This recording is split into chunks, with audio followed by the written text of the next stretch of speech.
Hello বন্ধুরা, আসসালামু আলাইকুম ওয়া রাহমাতুল্লাহি ওয়া বারাকাতুহু। আমি একটা নতুন ভিডিও নিয়ে আসছি পরিবারের, যেখানে থাকছে শুধু আমার ছোট্ট মেয়েটা, সেটা আমার কলেজের টুকরা।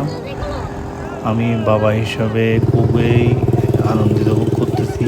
আমি আমার মেয়েটাকে একটু বাইরে নিয়ে এসে হাসি খুশি আনন্দ দিতে পারতেছি। আজকের দিনটা যেন আমার কাছে অন্যরকম লাগতেছে। সাগরের ঢেউয়ের গর্জন, বাতাসে লবণের গন্ধ আর মেয়ের খুশির চিৎকার, সব কিছু মিলিয়ে আমার হৃদয়টা ভরে উঠেছে এক অদ্ভুত প্রশান্তিতে।